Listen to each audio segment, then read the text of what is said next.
with, I'm just going to introduce myself. I'm just going to give a quick bio about myself, what it is that I do, and why I'm so passionate about it.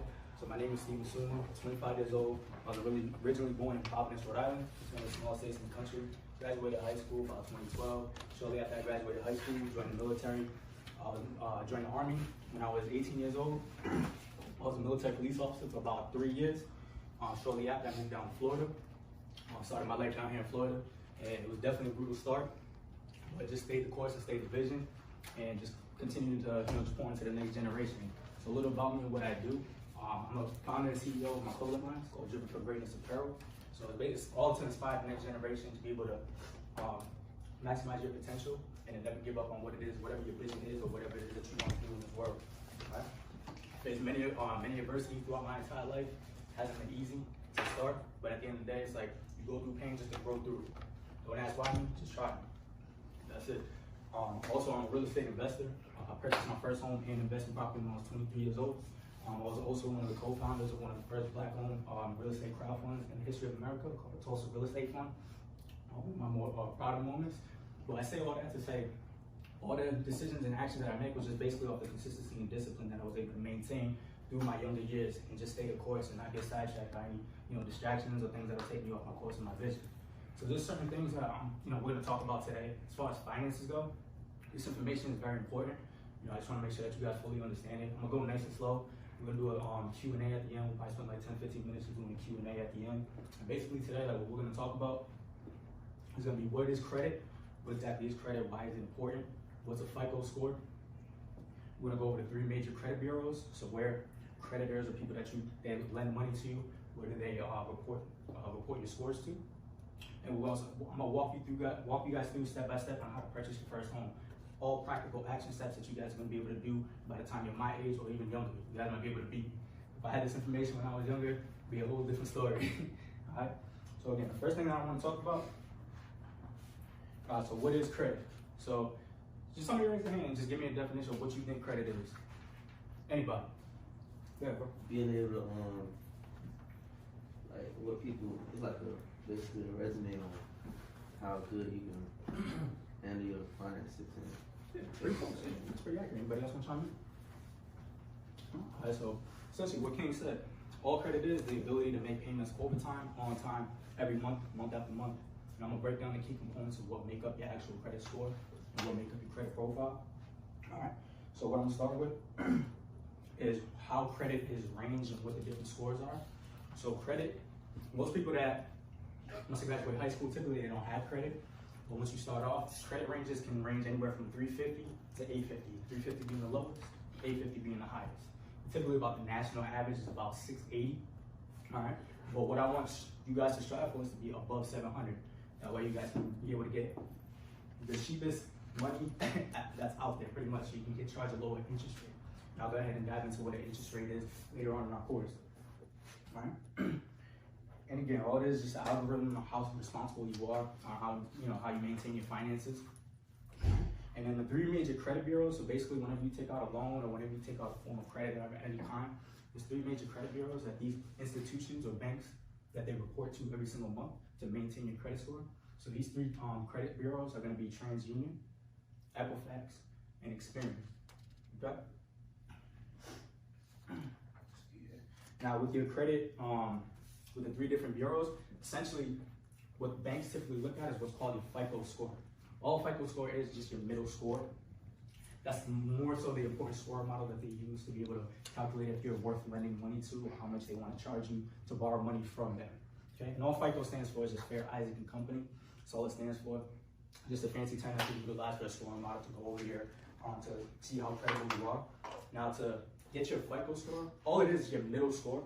So when they get reported to TransUnion, Equifax, and Experian, say your TransUnion score is a 750, your Equifax score is a 650, and your Experian score is a 700. The middle score, your FICO score is going to be your middle score, so that's going to be 700 is going to be your FICO score. That makes sense to everybody? Everybody welcome? Am I confusing anybody? Good? Cool. All right, so now I'm going to dive into what makes up your credit score. So your credit profile is basically broken down into 5 major components. So 35% of your score is going to be your ability to make payments on time. Your payment history is what they call it. All right. So anytime you miss a payment, or anytime you miss a payment, whether it be your credit card, whether it be a car loan or a mortgage, that can cost you about 100 to 150 points on your actual credit score. So it can really harm you and set you back. And that missed payment will stay on your report for about 7 to 10 years. So it's imperative that you guys are disciplined and consistent with making your payments on time and you're staying on top of your finances. All right? Again, I'm 25 years old. I had to learn this when I was 18 years old. It was all foreign to me, I guess you could say, but as I got older and actually started utilizing it, I was able to understand and break down why this is so important. Now, 30% of your score is going to be your actual credit utilization. So I'm going to give you an example of what credit utilization is. All credit utilization is how much credit that banks have extended to you in the form of revolving credit. Now, with this credit, you can have a credit card for about $1,000, right? Banks don't want you to use any more than 30% of that credit. So if you have a limit of about $1,000, don't use any more than $300. That shows them that you're responsible with your credit, which is going to boost your credit overall moving forward. And that's why it's important, again, to make sure you stay consistent in making your payments on time. All right? So I'm going to go over the different types of loans and accounts that banks typically lend out. So we have what's called installment loans. Now, what an installment loan is, installment loans have what's called a maturity date. Eventually, that loan will be paid off and you're no longer able to use those funds again. So an example of installment accounts would be a mortgage. Eventually, that will be paid off. An auto loan, or a student loan, for instance. Anything that has an end date that will eventually be paid off. Everybody walking with me? That makes sense? Mm-hmm. All right, cool. All right. So the next thing I want to talk about is going to be your revolving credit. This is going to be super important because the more access that you have to what's called revolving credit, meaning the ability to, the funds that they lend into, the funds that typically banks or institutions will lend to you in the form of a credit card will be either a store credit card, like something where you get at Walmart or Foot Locker. They may extend you a line of credit for about $300 to $500 per se, or it could be a bank Visa credit card. So it could be a credit card that you get, say at Wells Fargo or Suncoast Credit Union, whatever the case may be. But that credit that they extend to you, you're able to use over and over and over again. So the thing with revolving credit is you don't want to abuse that credit, and you don't want to abuse that line of credit that they're giving to you. That's why it's important to make sure that you're staying below that 30%.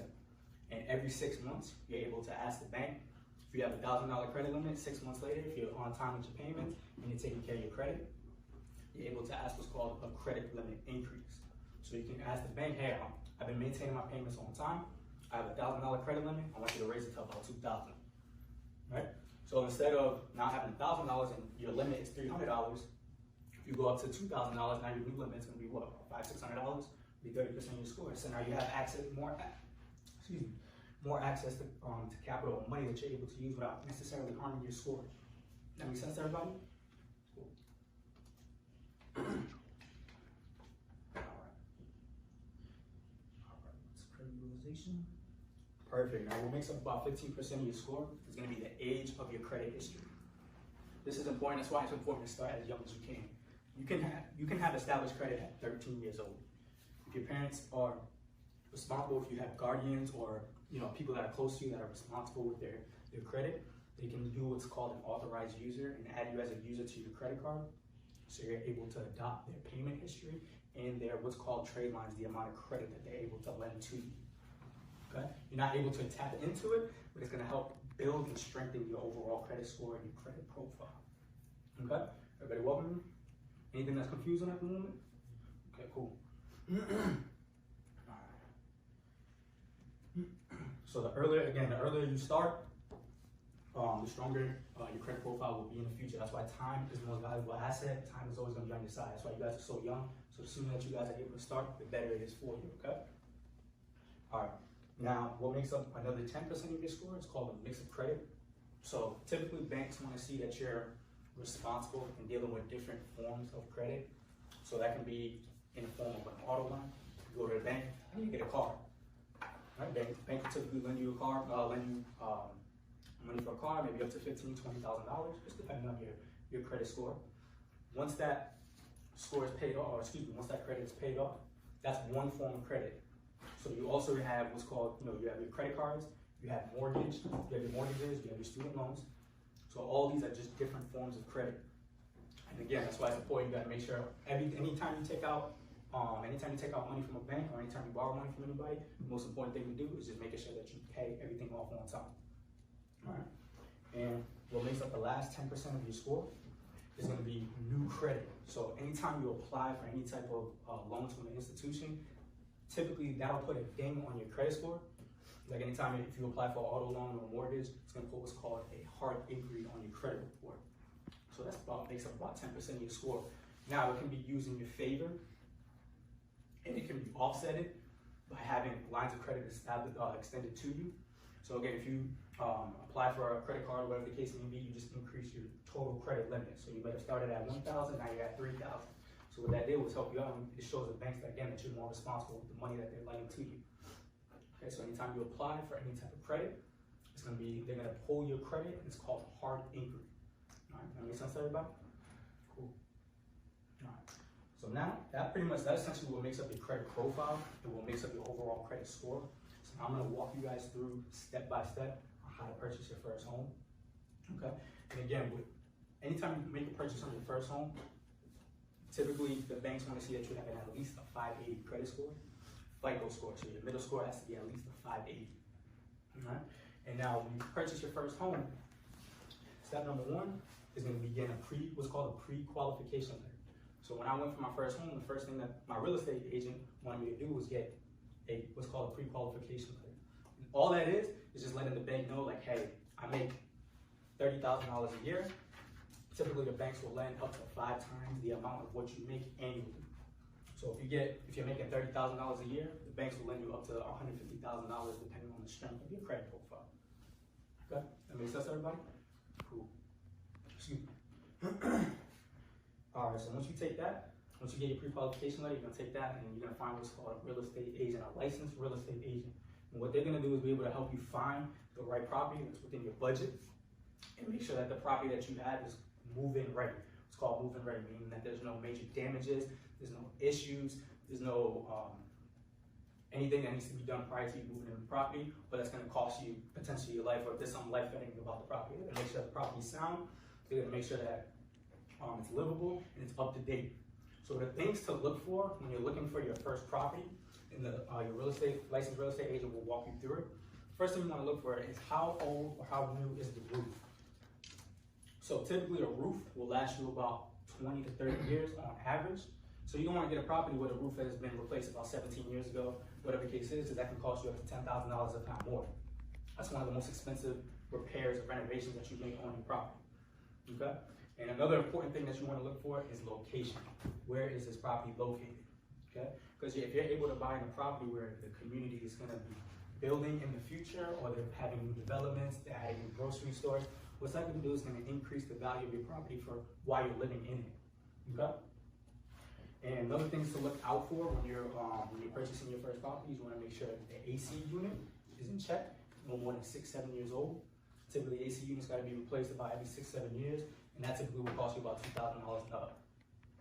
Okay, electrical, making sure the electrical box that powers your entire house is up to date. That's another major expense that you have to pay with an electrical contractor to be able to come out and replace that prior to you purchasing the home. Okay, and let's see what else. Making sure that your bathrooms and your kitchens, there's no major issues as far as plumbing goes. Making sure there's not,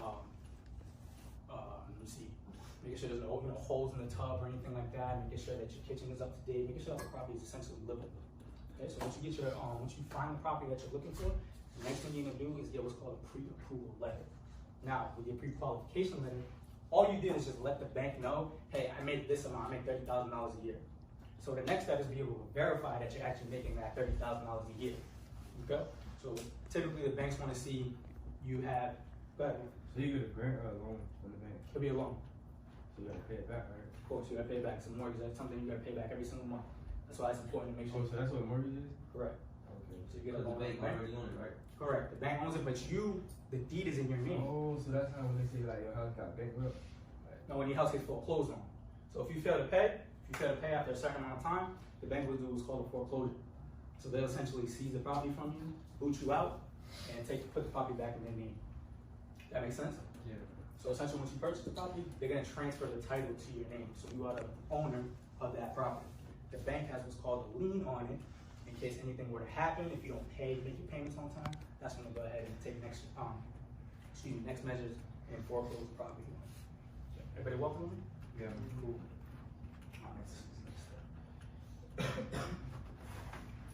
All right, and then with your pre-approval letter, typically the banks do what's called, they check your DTI, which is called a debt to income ratio. Okay, now what your debt to income ratio is essentially how much money are you making per month. So if you make for example, if you make $2,000 per month and your expenses are about $1,000 a month, your DTI is your debt to income ratio is going to be 50%. Banks don't want you to exceed that 50% margin because it shows that you're going to be more of a risk to them if they're lending that money to you. Okay. Awesome.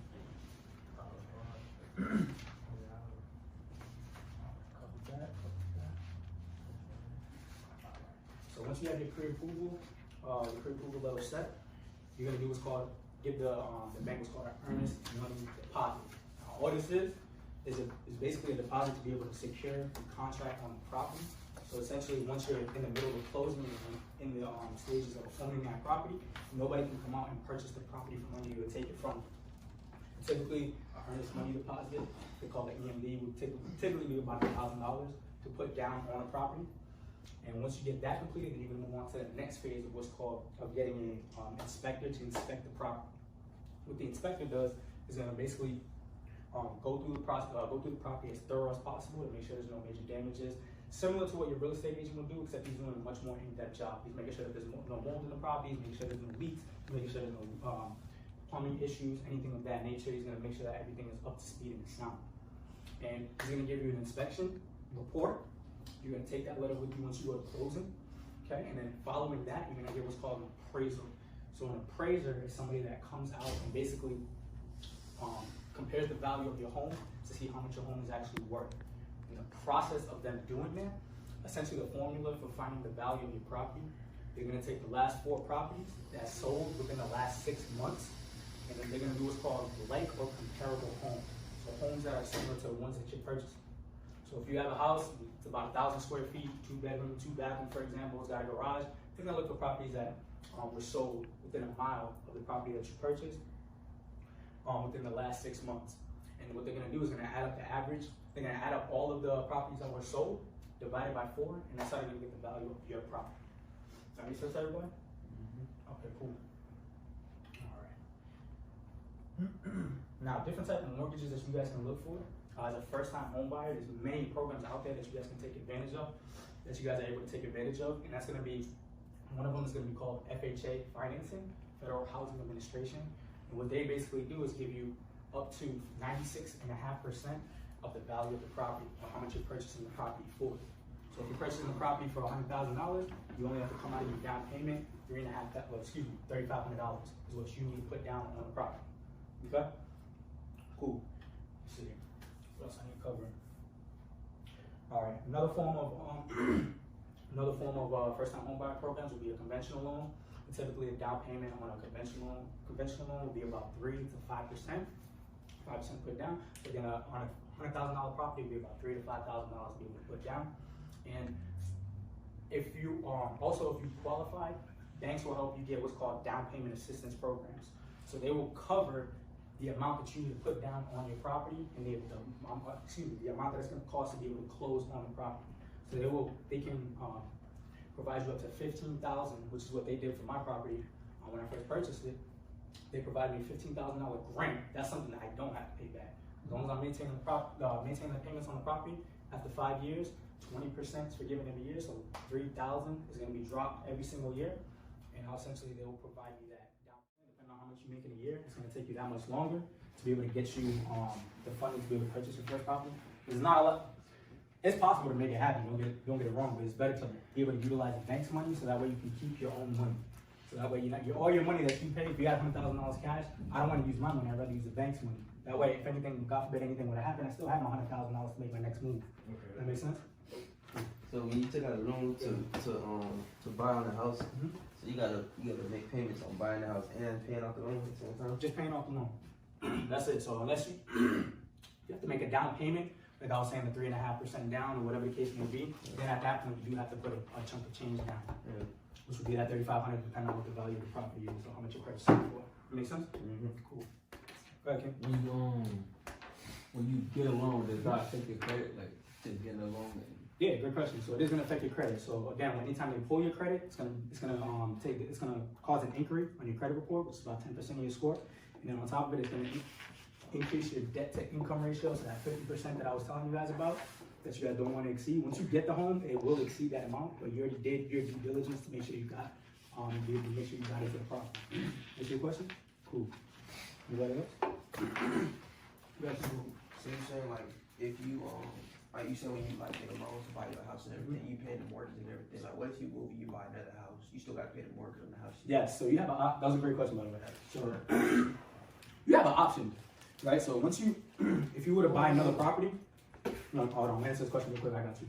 Once you purchase the property, you have the option, you can either sell the property, so you can sell it for whatever the property is worth. If you bought it for $100,000, then you might have what's called equity in the property. So how much the value of the property is worth versus how much you owe. So you borrowed $100,000, property's worth $110,000, you got $10,000 that you can use. You can pay off the loan, you put that $10,000 back in your pocket and use it towards your next property. Or you can rent the property out and make what's called passive income. And essentially your tenants, whoever will be living there, will be paying you monthly to stay in your property. Every month. That's good. Well, so like, Exactly. So like, the whole moral of this is instead of renting a house, just work towards owning it. Where's all that? If you have tax incentives when you own the home. And then like you can just like buy a house and then it's in your name, but you still gotta pay it. Yes. So you So just it's paid off. like have a tenant there. So That's they basically paying for you to own the house. Exactly. So imagine you got 10 properties, right? Each one of them you're making about $1,000 profit. What's 10 times 1,000? A month. How much you make in a year? 120 grand, right? Are you working for it? No, the tenants are paying So you. that's like called flipping houses. No, that's called rental. That's your rental property. That's gonna be your rental portfolio. You like the landlord, bro. Exactly, you're landlord. Perfect. So you moving free on the house. You don't want to flip it. Flip it will be you selling it. So you no longer own the property. So you just take the equity, however much the property is worth, you take your profits, and you move on to the next property. That's rich to do that. Yeah, there you go.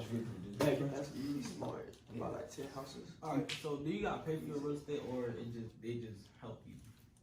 What do you mean? You have to pay for the loan, they pay for the property? No, like you said that it'd be somebody that help you find a place that's The real estate agent. Yeah. Yes, so they collect what's called a real estate commission fee. You have a buying agent, you have a selling agent. Typically, it costs them about 3% of whatever the value of or how much you're purchasing the property for. That makes sense? That's a stretch. It is, but at the same time, they're helping you make sure you get the right property. Or you can, educate yourself, know what you're looking for, So you won't need one. or you can become a real estate agent yourself. That's what I'm in the process of doing right now. So instead of paying somebody else a 3% commission They fee, make good money. yeah, it depends on your hustle. It's all commission based. So basically, it's all based on your clientele, how many people you could basically get homes to.